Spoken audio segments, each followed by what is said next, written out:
अब बात करते हैं चुनावी तैयारियों की। ये वाक्य आपको थोड़ा हैरान कर सकता है क्योंकि कल ही महाराष्ट्र, झारखंड और कई राज्यों के उपचुनाव खत्म हुए हैं। ऐसे में आप सोचेंगे कि चुनाव तो खत्म हो चुके हैं, अब चुनाव की कौन सी तैयारी की बात हो रही है। लेकिन भारत का एक चुनाव प्रधान देश है जहां लगातार चुनाव चलता रहता है और अब अगला नंबर दिल्ली विधानसभा चुनाव का है, जिसका कार्यकाल तो 23 फरवरी को खत्म हो रहा है। चुनाव की अधिसूचना जारी होने में अभी काफी वक्त है, लेकिन दिल्ली की सत्ताधारी पार्टी आम आदमी पार्टी ने दिल्ली विधानसभा चुनाव के लिए अपनी पहली लिस्ट जारी कर दी है। इस लिस्ट में अपनों पर बाहरी भारी पड़े हैं। आम आदमी पार्टी ने दिल्ली विधानसभा चुनाव को लेकर उम्मीदवारों की जो पहली लिस्ट जारी की है, फिलहाल 11 उम्मीदवारों के नाम का उसकी तरफ से ऐलान किया गया है, जिसमें 6 उम्मीदवार ऐसे हैं जो बीजेपी या कांग्रेस छोड़कर आम आदमी पार्टी की शोभा बढ़ा रहे हैं। इनमें से ज्यादातर नेताओं को खुद अरविंद केजरीवाल ने पार्टी में शामिल कराया था। इन 11 नामों में ब्रह्म सिंह तंवर, बीबी त्यागी और अनिल झा ने हाल ही में बीजेपी छोड़ी थी। वहीं जुबैर चौधरी, वीर सिंह धीमान और सुमेश शौकीन कांग्रेस से आप में शामिल हुए हैं। दिल्ली में कुल 70 सीटें हैं। इस हिसाब से आम आदमी पार्टी करीब 9% बाहरियों को चुनाव से पहले ही टिकट दे चुकी है। हालांकि आज जारी हुई लिस्ट में ना तो मौजूदा सीएम आतिशी का नाम है और ना ही पूर्व सीएम अरविंद केजरीवाल का। यहां तक कि डिप्टी सीएम रहे मनीष सिसोदिया का नाम भी इस लिस्ट में नहीं है। ऐसे में जानकार ये समझने की कोशिश कर रहे हैं कि ऐसा क्या हुआ कि चुनाव से इतने पहले बाहर के लोगों को तो टिकट दे दिया गया, लेकिन अपनी पार्टी के बड़े नेताओं के नामों का ऐलान नहीं किया गया। दावा यह किया जा रहा है कि ऐसा इसलिए किया गया है क्योंकि आज के दिन 11 सीटों पर टिकट का ऐलान हुआ, उसमें 8 सीटें आम आदमी पार्टी हार गई थी।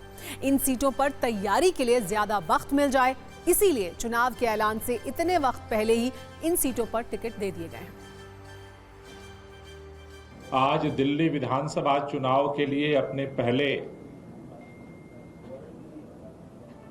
11 उम्मीदवारों की लिस्ट जारी की है। जिन 11 उम्मीदवारों के नाम फाइनल किए गए हैं उसमें ज्यादातर वो सीटें हैं जहां पर अभी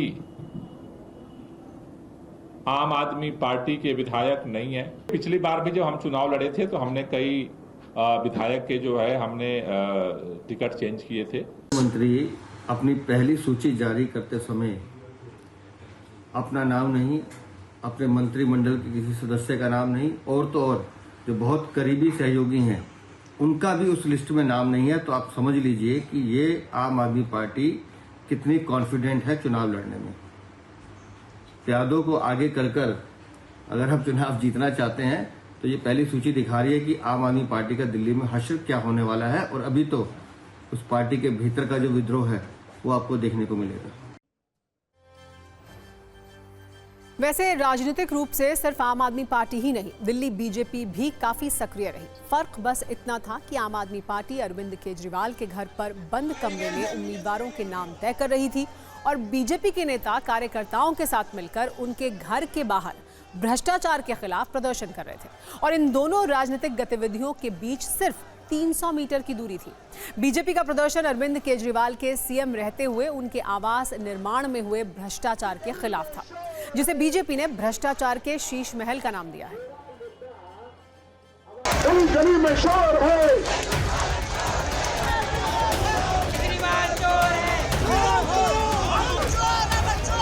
जैसे जैसे दिल्ली में विधानसभा चुनाव की तारीख की घोषणा नजदीक आती जा रही है, वैसे वैसे आप देखिए लगातार दिल्ली में जो राजनीति है अब वो भी गर्माती जा रही है। दिल्ली बीजेपी आज अरविंद केजरीवाल के आवास का घेराव करने के लिए और आरोप है दिल्ली सरकार में फैले भ्रष्टाचार को लेकर। वो कह रहे हैं कि कैलाश चलो डर के भाग गया। मैं उनसे सवाल पूछता हूं कि कौन सा डर था? जब अरविंद जी जेल में थे, जब मनीष सिसोदिया जेल में थे, जब संजय सिंह जेल में थे, जब उनके अन्य पार्टी लीडर जेल में थे, जब ईडी ने मुझे समन करके बुलाया तो मुझे डरना होता था, उस टाइम डरता। आज कोई डर नहीं है। मैं उनको कहना चाहता हूं कि अगर मैं पार्टी छोड़ के गया हूं तो अपनी मर्जी से गया हूं। गरीब जनता मर रही है, उनको पीने का पानी नहीं मिल रहा, खराब हवा मिल रही है, सीवर लाइन टूटी हुई है, सड़कें टूटी हुई हैं। उसके बावजूद भी मुख्यमंत्री ऐशो आराम की जिंदगी जी रहा है। वही उसकी सच्चाई का पर्दाफाश करने के लिए हम यहाँ पर आए हैं। अगर शीश महल राजमहल के निर्माण को जोड़ दे तो ये 500 करोड़ का घोटाला है जो अरविंद केजरीवाल ने किया। देखिए उस महल में पीडब्ल्यूडी ने पैसा नहीं लगाया, उस महल में पीडब्ल्यूडी ने पैसा नहीं लगाया, तो पैसा आया कहाँ से? विदेशी आतंकवादी संगठनों से आया, शराब की दलाली से आया, जल बोर्ड के घोटाले से आया। ये पैसा कौन सी दलाली का पैसा, वो पैसा हम पूछ रहे हैं। पैसा कहां से आया? तो एंटी करप्शन ब्यूरो दिल्ली सरकार की पूछताछ करे केजरीवाल से, ये पैसा कहां से लगा? करोड़ों रुपया पर्दों में लगा, इटालियन पत्थर में लगा, सोफा में लगा, ये पैसा कहां से आया?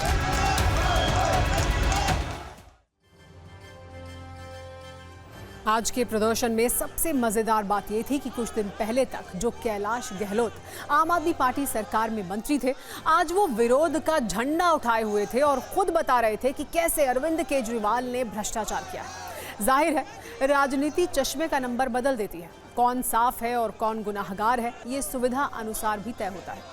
वैसे इस सब के बीच आम आदमी पार्टी की राज्यसभा सांसद स्वाति मालीवाल ने सोशल मीडिया पोस्ट के जरिए अरविंद केजरीवाल पर गंभीर आरोप लगाए। उन्होंने लिखा है कि जिन विभव कुमार ने उनसे मारपीट की, उन्हें पंजाब के मुख्यमंत्री भगवंत मान का मुख्य सलाहकार नियुक्त किया गया है और राज्यसभा के सांसद एनडी गुप्ता के आवास में रहने की सुविधा भी दी गई है। उन्होंने पंजाब के सीएम भगवंत मान से पूछा है कि क्या अब ऐसे लोग पंजाब की सरकार चलाएंगे। कुछ वक्त पहले तक कैलाश गहलोत और स्वाति मालीवाल दोनों आम आदमी पार्टी के लिए राजनीतिक कस्में खाते थे और आज जिन लोगों को टिकट मिला है उनमें से 6 लोग कांग्रेस बीजेपी के लिए कस्में खाते थे, लेकिन चुनाव के कारण कस्मों की अदला बदली हो गई है।